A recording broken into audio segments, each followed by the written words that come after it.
வணக்கம். இந்த வீடியோவில் பாரம்பரிய அரிசிகளை பற்றி நிறைய பேர் கேட்டிருந்த கேள்விகளும் அதுக்கான பதில்களையும் தான் பார்க்க போகிறோம். பாரம்பரிய அரிசிகளை, அதுவும் சிகப்பரிசிகளை தொடர்ந்து சாப்பிடலாமா, குழந்தைகளுக்கு கொடுக்கலாமா, என்ன அளவு சாப்பிடணும் அப்படின்னு நிறைய பேர் நிறைய கேள்விகள் கேட்டிருந்தீங்க. அது ஒவ்வொன்றையும் தான் பார்க்க போகிறோம். அதுக்கு முன்னாடி அரிசியை பற்றின சில விஷயங்களை தெரிஞ்சுக்குவோம். இன்னைக்கு பொதுவாக எல்லாருமே என்ன நினச்சிட்டு இருக்கோம் அப்படின்னா, அரிசி அப்படின்றது ஒரு மாவுச்சத்து நிறைந்த பொருள். அது நிறைய கார்போஹைட்ரேட் தான் இருக்கு. இதை சாப்பிட்றதுனால உடல் பருமன் அதிகமாகும், அதனால அரிசியை தவிர்த்துட்டு மற்ற உணவுகள் சாப்பிட்றது நல்லது அப்படின்னு நினைச்சிட்டு இருக்கோம். ஆனா அது முற்றிலும் தவறான ஒரு எண்ணம். அரிசி அப்படின்றது ஒரு சரிவிகித ஊட்டச்சத்துக்கள் நிறைந்த ஒரு உணவு. எதை நம்ம சரிவிகித ஊட்டச்சத்து நிறைந்த உணவு அப்படின்னு சொல்லுவோம் அப்படின்னா, அந்த உணவுல மாவுச்சத்தும் இருக்கணும், புரதச்சத்தும் இருக்கணும், கொழுப்பு சத்தும் இருக்கணும். அது மட்டும் இல்லாம உடலுக்கு தேவையான வைட்டமின் சத்துக்களும் தாது சத்துக்களும் நிறைஞ்சு இருந்தது அப்படின்னா அதுதான் சரிவிகித ஊட்டச்சத்து நிறைந்த உணவுன்னு சொல்லுவோம். இந்த மாதிரி எல்லா சத்துக்களும் நிறைந்த ஒரு உணவு தான் நம்மளுடைய அரிசி. இன்னைக்கு சாப்பிடக்கூடிய அரிசிகள் எல்லாமே இந்த சத்துக்கள் எல்லாமே நீக்கப்பட்ட அரிசிகள், அதாவது வெள்ளையா இருக்கக்கூடிய பட்டை தீட்டப்பட்ட அரிசிகள். அதாவது இந்த சத்துக்களை எல்லாத்தையுமே நீக்கிட்டு வெறும் மாவுச்சத்து மட்டும் நிறைந்த ஒரு அரிசியை தான் இன்னைக்கு நம்ம சாப்பிட்டுட்டு இருக்கோம். அதனால்தான் அது உடல்ல பலவிதமான பிரச்சனைகளை ஏற்படுத்துது. அதனால அரிசி அப்படின்னா என்னன்னா, ஒரு நெல்லுல அந்த மேல இருக்கக்கூடிய உமியை மட்டும் நீக்கினா கிடைக்கக்கூடியது தான் அரிசி. மேல இருக்கக்கூடிய உமியை மட்டும் நீங்க நீக்கினீங்க அப்படின்னா அந்த அரிசி வெள்ளை வெள்ளையர்னு இருக்காது. சில அரிசிகள் பழுப்பு நிறத்துல வெள்ளையா இருக்கும், சில அரிசிகள் பழுப்பு நிறத்திலேயே இருக்கும், சில அரிசிகள் சிகப்பு நிறத்துல இருக்கும், சில அரிசிகள் கருப்பு நிறத்துல இருக்கும். ஆனா இந்த எல்லா அரிசியையுமே நீங்க பாலிஷ் பண்ணீங்க அப்படின்னா அது வெள்ளையாயிடும். அதனால பாலிஷ் பண்ண எந்த அரிசியா இருந்தாலும் அது உடலுக்கு உகந்ததா இல்ல. அந்த அரிசிகளை எடுத்துக்கும் பொழுது கண்டிப்பா பலவிதமான பிரச்சனைகள் ஏற்படும். ஏன்னா மாவுச்சத்து மட்டும்தான் நிறைந்த ஒரு அரிசி. அரிசினா என்ன, பாரம்பரிய அரிசினா என்ன, சிகப்பரிசினா என்ன, மாப்பிள்ளை சம்பா, காட்டியானம்னா என்ன அப்படின்றதெல்லாம் வேற வேற வீடியோஸ்ல நான் கொடுத்திருக்கேன். அதோட லிங்க் எல்லாமே டிஸ்கிரிப்ஷன் பாக்ஸ்ல இருக்கு. கண்டிப்பா அதை பார்த்து தெரிஞ்சுக்கோங்க. இப்ப அரிசி அப்படின்னா என்னன்றது நமக்கு புரிஞ்சிருக்கும். ஒரு சரிவிகித உணவு, சத்துக்கள் நிறைந்த ஒரு உணவு. இதுல பல நிறங்கள் இருக்கு. தமிழகத்தோடைய பாரம்பரிய அரிசிகள்ல பல நிறங்கள் இருக்கு. ஒவ்வொரு அரிசி ஒவ்வொரு விதமான பயன்களை கொடுக்கக்கூடியதா இருக்கும். இப்ப நம்ம சேனல்ல பார்த்தோம்னா பெரும்பாலும் நான்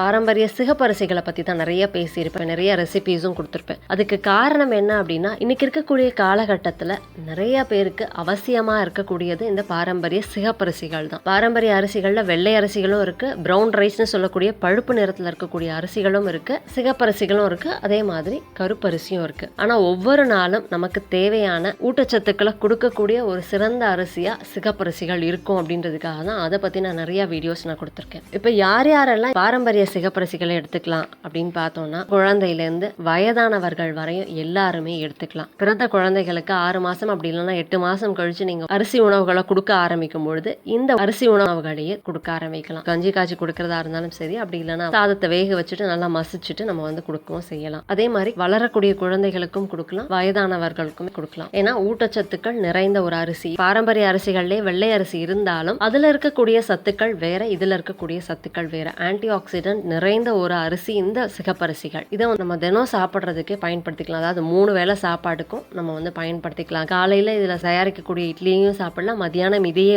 உணவாகவும் எடுத்துக்கலாம், இரவும் அதே மாதிரி எளிதா ஜீரணிக்கக்கூடிய ஒரு சிறந்த உணவையும் தயார் பண்ணி சாப்பிடலாம். இப்ப குழந்தைகள் அப்படின்னு பார்க்கும்பொழுது ஒரு 10லேருந்து 15 வயது இருக்கக்கூடிய நிறைய குழந்தைகளுக்கு இன்னைக்கு நிறைய உடல் ரீதியான பிரச்சனைகள் ஏற்படுது. அதாவது நீரிழிவு நோயா இருந்தாலும் சரி, நரம்பியல் நோய்களா இருந்தாலும் சரி, எலும்பு சம்பந்தமான நோய்கள், இருதயம் சம்பந்தமான நோய்கள்னு பலவிதமான பிரச்சனைகள் இன்னைக்கு குழந்தைகளுக்கே ஏற்படுது. இந்த மாதிரியான குழந்தைகளுக்கு கட்டாயம் தொடர்ந்து 3 நேரங்களும் இந்த பாரம்பரிய சிகப்பரிசிகளை கொடுக்கறது சிறந்தது. இந்த மாதிரி கொடுக்கும் பொழுது அவங்களுடைய உடல்ல நல்ல ஒரு முன்னேற்றத்தையும் பார்க்க முடியும். இன்னும் நிறைய பேர் கேட்டிருந்த கேள்வி, இது ரொம்ப மருத்துவ குணங்கள் நிறைந்த ஒரு அரிசி, அப்ப தினம் சாப்பிடலாமா அப்படின்றது. ஒவ்வொருத்தருக்கும் ஒரு நாளைக்கு எவ்வளவு ஊட்டச்சத்துக்கள் தேவையோ அந்த ஊட்டச்சத்துக்கள் கொண்டிருக்கக்கூடிய அரிசி. அதனால இது சாதாரண அரிசியாவே நம்ம சாப்பிட ஆரம்பிக்கலாம். மருத்துவ குணங்கள் அதிகமா இருக்கக்கூடிய அரிசி அப்படின்றது தான் கருப்பரிசி. ஏன்னா நம்மளுடைய கருப்பு கவுனி அரிசி வீடியோ பார்த்திருந்தீங்கன்னா நான் சொல்லியிருப்பேன், இது அன்றாடம் பயன்படுத்துறதுக்கு கிடையாது, நீங்க ஒவ்வொரு நாளும் எடுத்துக்கிறதா இருந்தாலும் 1 ஸ்பூனுக்கு மேல எடுத்துக்க வேண்டாம் அப்படின்னுட்டு. அதுக்கு காரணம் என்னன்னா, அதுல 1 ஸ்பூன்லயே உடலுக்கு தேவையான அளவு சத்துக்கள் இருக்கு. அதனால அதுவே போதுமான அளவு. அதுதான் மருத்துவ குணங்கள் நிறைந்த ஒரு அரிசி. அந்த அரிசியை அந்த அளவோட சாப்பிடலாம். ஆனா பாரம்பரிய சிகப்பரிசிகள், மாப்பிள்ளை சம்பா, காட்டியானம், பூங்கார், குள்ளக்கார் மாதிரியான அரிசிகளை தினம் உணவாகவே சாப்பிடலாம். அப்புறம் சிலர் கேட்டிருந்த கேள்வி, கருவுற்று இருக்கக்கூடிய காலத்துல இந்த பாரம்பரிய சிகப்பரிசிகளை சாப்பிடலாமா, தாய்ப்பால் கொடுக்கறவங்க இந்த அரிசியை சாப்பிடலாமா அப்படின்னுட்டு. கருவுற்று இருக்கக்கூடிய காலத்துல கட்டாயம் இந்த சிகப்பரிசியை சாப்பிடும் பொழுது குழந்தையுடைய எடை வளர்ச்சி சீராக இருக்கும். அது மட்டும் இல்லாம அந்த காலத்துல ஏற்படக்கூடிய பிரச்சனைகளையும் இது தடுக்கும். சிலருக்கு நீரிழிவு நோய் வரும், சிலருக்கு மலச்சிக்கல் ஏற்படும், தைராய்டு மாதிரியான பிரச்சனைகள் வரும். சில பேருக்கு பார்த்தோம்னா காலில் நீர் ஏறி இருக்கும், கால்லாம் வீங்கி இருக்கும். சில பேருக்கு பார்த்தோம்னா முதுகு இடுப்பெல்லாம் வலி அதிகமா இருக்கும். இது எல்லாத்துக்குமே காரணம் என்ன அப்படின்னா போதுமான அளவு ஊட்டச்சத்து இல்லாததுதான். இந்த பிரச்சனைகளை சரி பண்ணக்கூடிய தன்மை நம்மளுடைய பாரம்பரிய சிகப்பரிசிகளுக்கு இருக்கு. அதனால அந்த காலகட்டத்தில் 3 வேளை உணவாகவும் இந்த பாரம்பரிய சிகப்பரிசிகளை சாப்பிட்றது ரொம்பவே நல்லது. அதே மாதிரி பால் கொடுக்கக்கூடிய தாய்மார்கள் பாரம்பரிய சிகப்பரிசிகள், அதுவும் பூங்கார் மாதிரியான அரிசிகளை சாப்பிடும் பொழுது பால் சுரப்பு சீரா இருக்கும். குழந்தைக்கு பால் பத்தல அப்படின்ற பிரச்சனையே ஏற்படாது. குழந்தையுடைய ஆரோக்கியம் அதே மாதிரி தாயினுடைய ஆரோக்கியமும் பாதுகாப்பா இருக்கும். அதே மாதிரி சிலர் கேட்டிருந்த கேள்வி, இந்த அரிசிகளை தொடர்ந்து சாப்பிட்றதுனால ஏதாவது பின் விளைவுகள் இருக்கா அப்படின்னு. கட்டாயம் கிடையாது. 30 வருஷத்துக்கு முன்னாடி எல்லாருமே சாதாரணமா சாப்பிட்டுட்டு இருந்த ஒரு அரிசி தான்.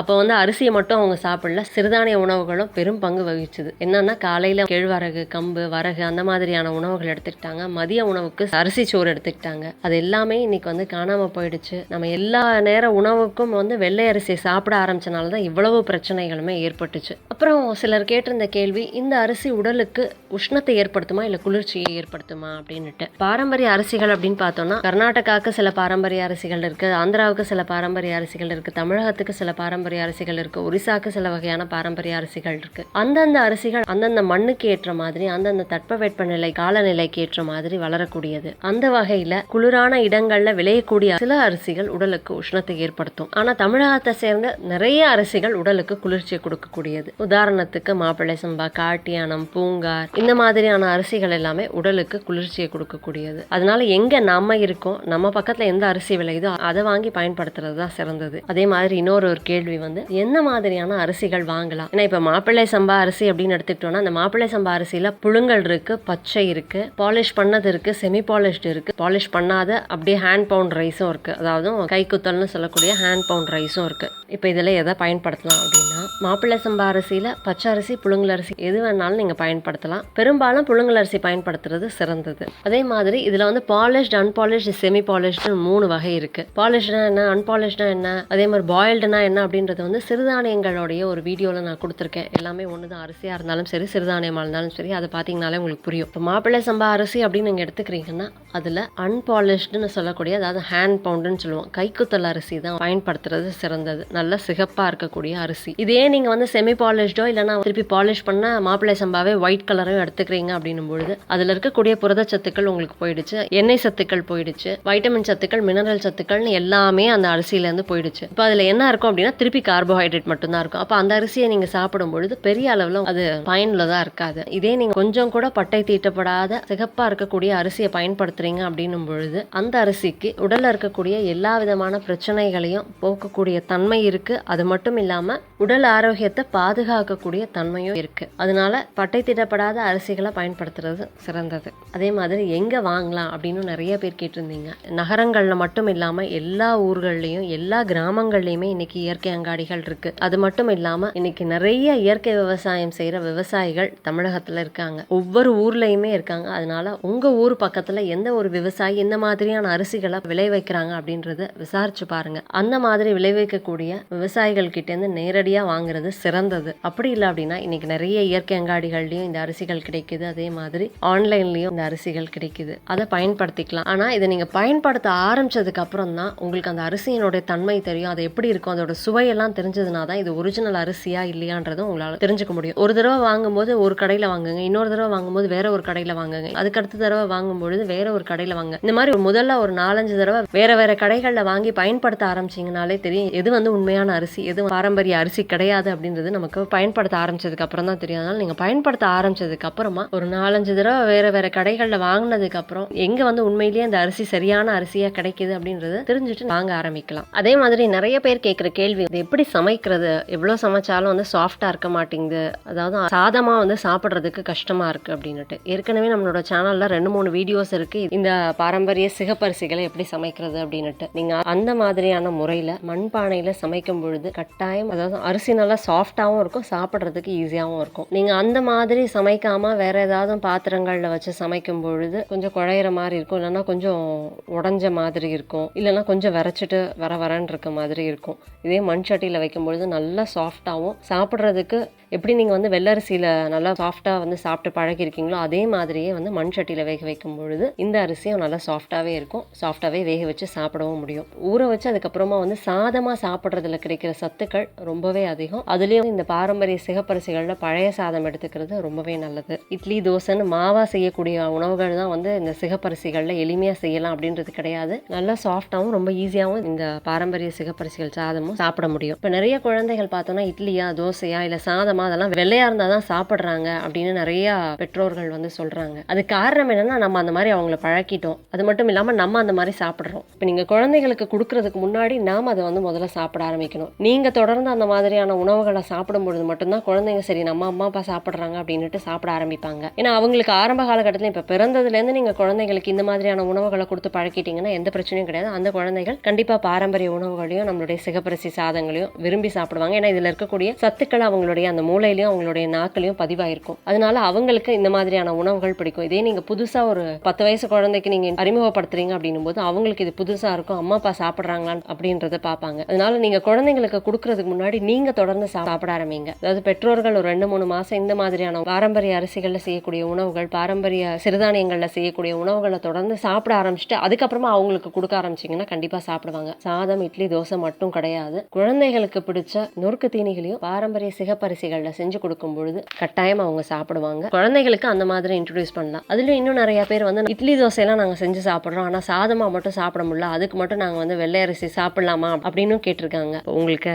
எந்த விதமான ஹெல்த் இஷ்யூஸும் கிடையாது, நான் ஆரோக்கியமா இருக்கேன் அப்படின்னும் பொழுது பாரம்பரிய அரிசிகள்லயே வெள்ளை அரிசிகளும் இருக்கு. அதே மாதிரி பாரம்பரிய அரிசிகள்லயே பழுப்பு நிற அரிசிகளும் அதாவது பிரவுன் ரைஸுமே இருக்கு, அதை சாப்பிடலாம். உடல் ஆரோக்கியத்துல ஏதாவது ஒரு பிரச்சனைகள் இருக்கு, இப்ப முடி கொட்டுதா இருந்தாலும் சரி, இல்ல மலச்சிக்கலா இருந்தாலும் சரி, நீரிழிவு நோய், உடல் பருமன், இந்த மாதிரி ஏதாவது பிரச்சனைகள் இருக்குன்னா 3 வேளையுமே இந்த மாதிரியான ஆரோக்கிய உணவுகள் எடுத்துக்கிறது சிறந்தது. ஏன்னா உடல் வந்து எடுத்தோடனே ஒரு பிரச்சனையை வந்து வெளியில காட்டாது. இப்ப முடி உதிருது அப்படின்னா உடம்புல புரத சத்துக்கள் குறைவா இருக்கு, இரும்பு சத்துக்கள் குறைவா இருக்கு அப்படின்றதோட வெளிப்பாடு தான் முடி கொட்டுறது. அதே மாதிரி குடல் இயக்கம் சீரா இல்ல, அஜீரணம் இருக்கு, இல்லைன்னா வேற மாதிரியான பிரச்சனைகள் இருக்கு, போதுமான அளவு ஜீரண சுரப்பிகள் வேலை செய்யல அப்படின்னும் பொழுது மலச்சிக்கல் ஏற்படும். இந்த மாதிரி சின்ன சின்ன பிரச்சனைகள் உங்களுக்கு தெரியுது உடல் ஆரோக்கியத்துல அப்படின்னும் பொழுது 3 வேளையும் வந்து பாரம்பரிய உணவுகளை, ஆரோக்கியமான உணவுகள் எடுத்துக்கிறது சிறந்தது. அன்றாடம் பயன்பாட்டுக்கு தேவையான அளவு சத்துக்கள் இருக்கக்கூடிய உணவுகள் இந்த பாரம்பரிய சிகப்பரிசிகள். அதிகமான ஆன்டி ஆக்சிடென்ட்ஸ் மட்டும் இல்லாம உடலுக்கு தேவையான பல சத்துக்கள், அதாவது இரும்பு சத்து, சுண்ணாம்பு சத்து, மெக்னீசியம் மாதிரியான சத்துக்களும் அதிகமா இருக்கு இந்த பாரம்பரிய சிகப்பரிசி. அதாவது அந்த சிகப்பு நிறத்துல இருக்கக்கூடிய அதோடைய அந்த மேல் தோல்ல. சில அரிசிகள் பார்த்தோம்னா நல்ல சிகப்பா இருக்கும், அதாவது டார்க் ரெட் கலர்ல இருக்கும். சில அரிசிகள் பார்த்தோம்னா கொஞ்சம் வெளிர் சிகப்பா இருக்கும், கொஞ்சம் லைட்டா இருக்கும். அது எல்லாமே ஒவ்வொரு வகையான,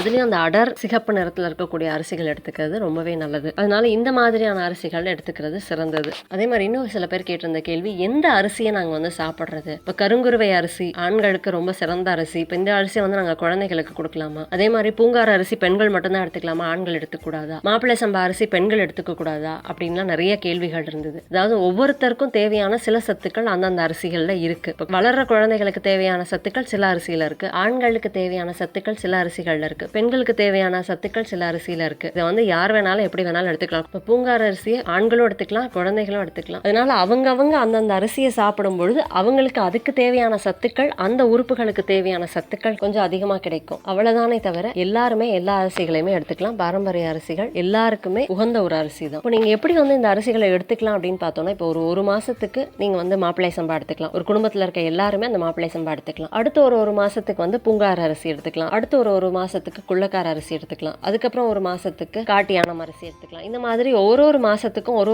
அரிசின்னு நீங்க எடுத்துக்கிட்டீங்க அப்படின்னா இன்னுமே நல்லது. இது வந்து அரிசிகள் மட்டும் இல்ல, ஒரு 2 நேரம் நீங்க அரிசிகள் எடுத்துக்கிறீங்க அப்படின்னும் போது இன்னொரு நேரம் சிறுதானியங்கள் எடுத்துக்கலாம். சிறுதானியங்களும் அதே மாதிரி ஒரு நாளைக்கு வரகு எடுத்துக்கிறோமா, இன்னொரு நாளைக்கு வந்து குதிரைவால் எடுத்துக்கலாம், இன்னொரு நாளைக்கு கம்பு எடுத்துக்கலாம். இந்த மாதிரி மாத்தி எடுத்துக்கும் பொழுது உடல் ஆரோக்கியம் மேம்படும். ஏன்னா ஒவ்வொரு அரிசியில ஒவ்வொரு விதமான சத்துக்கள் இருக்கு, ஒவ்வொரு விதமான அமினோ ஆசிட்ஸ் இருக்கு, ஒவ்வொரு விதமான ஆன்டி ஆக்சிடென்ட்ஸ் இருக்கு. அதனால இந்த மாதிரி ஒவ்வொரு மாதமும் ஒவ்வொரு விதமான அரிசிகளை எல்லாருமே எடுத்துக்கலாம். வெள்ளை அரிசியில சாப்பிடக்கூடிய அதே அளவு இந்த அரிசியில சாப்பிட முடியல அப்படின்னு நிறைய பேர் கேட்டிருந்தாங்க. அது காரணம் என்னன்னா, வெள்ளை அரிசி அப்படின்றது வந்து எல்லா சத்துக்களும் நீக்கப்பட்ட ரீஃபைன்டு ரைஸ், அதாவது பட்டை தீட்டப்பட்ட பாலிஷ் பண்ண அரிசி. அதுல வந்து எந்த சத்துக்களும் கிடையாது, மாவுச்சத்து மட்டும்தான் இருக்கு அப்படின்னும் பொழுது அந்த அரிசியிலேயே வந்து ஒரு இனிப்பு சுவை இருக்கும், சாப்பிட்றதுக்கு ரொம்ப நல்லாவே இருக்கும். அதனால நம்ம வந்து அதிகமான அளவு சாப்பிடுவோம். ஆனா இந்த பாரம்பரிய அரிசிகள், அதுவும் பாலிஷ் பண்ணாத கைக்குத்தல் அரிசியில நார்ச்சத்துக்களும் அதிகமா இருக்கு, புரதச்சத்துக்களும் இருக்கு அப்படின்னும் பொழுது இந்த அரிசி அந்த அளவுக்கு சாப்பிட முடியல அப்படின்ற மாதிரியான ஒரு எண்ணம் உங்களுக்கு இருக்கும். ஆனா நீங்கள் எவ்வளோ சாப்பிட்றீங்களோ அதுலேயே வந்து உங்களுக்கு தேவையான சத்துக்கள் கிடைச்சிடும். அதனால் எவ்வளோ உங்களால் சாப்பிட முடியுதோ அதை சாப்பிட்டா போதும்.